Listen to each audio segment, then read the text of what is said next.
Have you ever stopped to think about what it really means for a language to be, well, recognized? Yeah, not just, spoken day to day. Exactly.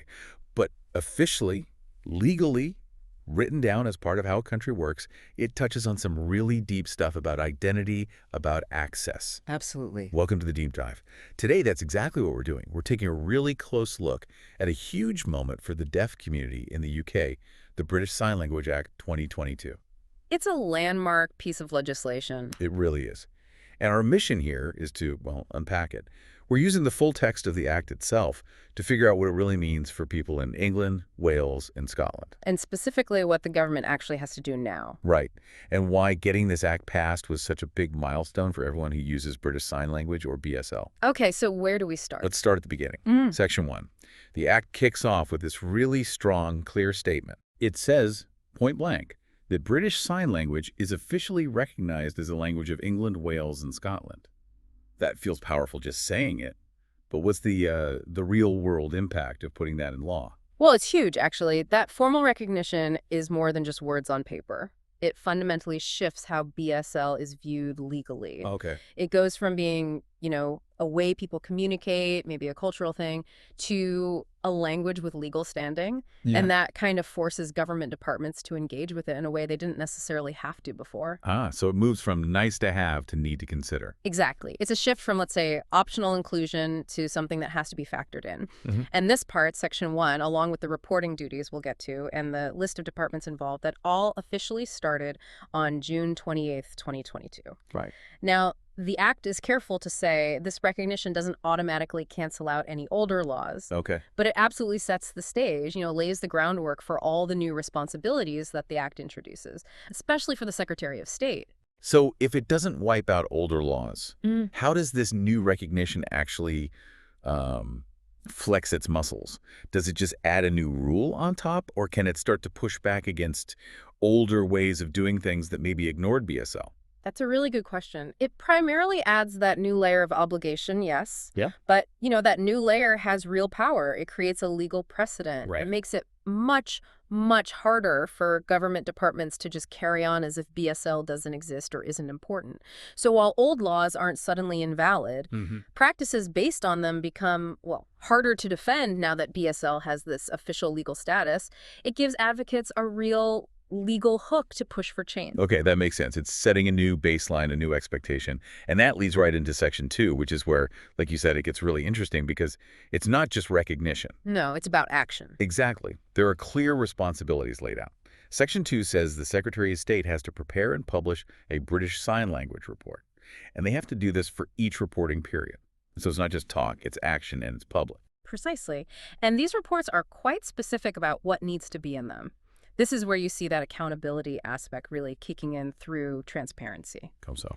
Well, these aren't just internal memos. They create a public record, something anyone can look at. It basically empowers BSL users, campaigners, everyone to see what the government is actually doing or not doing. Like to track progress. Exactly. And hold departments accountable. The reports have to describe what each relevant government department, and we'll talk about who they are soon, has done to promote BSL or make it easier to use BSL when they communicate with the public. Okay, and what counts as communicating with the public under the Act? The Act gives clear examples. Things like public announcements about new policies or changes in the law, publishing plans, strategies, consultation papers. Press conferences, social media. Yes, press conferences, using social media, government websites, anything they use to tell the public about what they're doing or what their policies are. Okay. But crucially, it also says what's not included. Oh, like what? Communications with just one individual member of the public, or anything else that wasn't really meant for the public at large. Huh. That's an interesting distinction about individual communications. So if I, as a BSL user, contact a department, say, read them a letter, they aren't required by this Act to give me a reply in BSL, even though their big public stuff has to consider BSL. Why draw that line? Your reading is pretty much spot on based on the text. The Act really zeroes in on those broad public-facing communications. Okay. The thinking behind it is likely about making the biggest impact. First, making sure information meant for everybody is accessible to BSL users. Right, the one-to-many stuff. Exactly. Your individual query might be covered by other existing rules, like disability equality duties, but this act is aimed squarely at the public sphere, setting that baseline for universal access to government info. Gotcha. And there's a timeline for these reports. That seems key for accountability. Yes, absolutely vital. The very first report had to cover the period starting June 28th, 2022, when this bit came into force, up to April 30th, 2023. Okay, that one's done then. Right.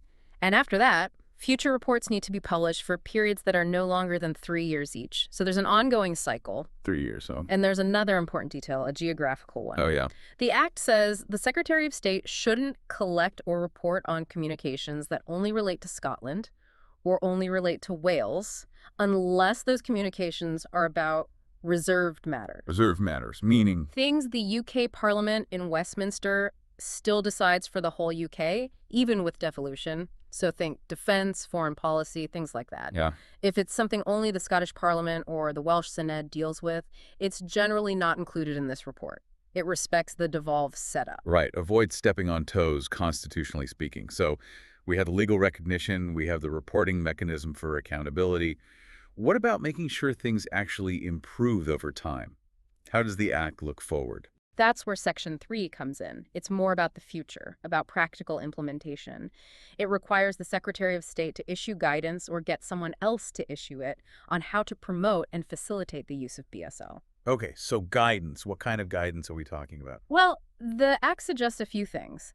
It could be advice for those government departments on how to actually gather the information they need for those reports we just talked about. Makes sense. It could also include best practice advice on communicating with BSL users, both, talking to individuals and putting out public information. Practical tips, maybe. Could be. And it also mentions including case studies, examples showing how providing BSL interpretation actually makes a difference, the value it brings. So it's not just rules, but also showing why it's important and how to do it well. Exactly. This guidance is really the tool for continuous improvement. It allows the Act's impact to grow and adapt as everyone gets better at integrating BSL. But there's a key thing here. Yes. This section, Section 3, wasn't actually active right when the Act became law, when it got royal assent. Oh, really? Yeah.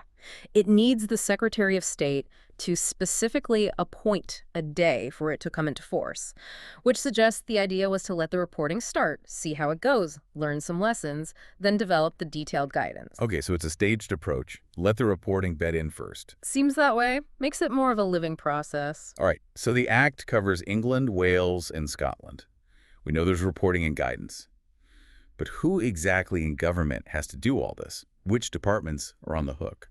That's defined in the schedule, which is basically an appendix to the Act. And yeah, it's crucial because it lists the specific relevant government departments. This is the list that matters for who has to report. Absolutely. It spells out the scope of responsibility. The original list in the Act included departments like the Attorney General's Office, the Cabinet Office, Department for Education. Pretty good. Yeah, Department for Work and Pensions, Ministry of Justice, the Home Office, Department of Health and Social Care. A pretty wide range. And can that list change? Oh, yeah. Governments shuffle departments all the time. Good point. Yes, it can. The Act gives the Secretary of State the power to amend the list through regulations. So it can keep up to date. Exactly, to reflect name changes or complete reorganizations. And we've actually seen this happen already. Oh, yeah. Amendments have been made to include newer departments like the Department for Business and Trade, the Department for Energy Security and Net Zero, and the Department for Science, Innovation, and Technology. So it's flexible. It ensures the Act doesn't become outdated just because of Whitehall reorganizations. Its impact isn't lost in the bureaucratic shuffle. It's really easy to see these as, dry legal changes.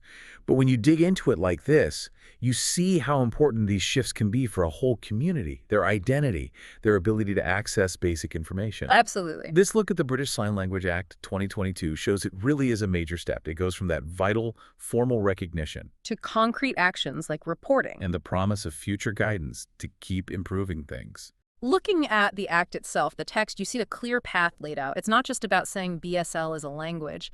It's about embedding its use, its promotion into how key parts of the government actually work day to day. Yeah. It really feels like a foundation stone trying to make sure BSL users are seen and that their language is genuinely considered when it comes to public services and information. So thinking about all that, what possibilities does this legal recognition of British Sign Language really open up for accessibility, for inclusion across public life, and maybe what could it mean for other minority languages or maybe other ways people communicate down the line?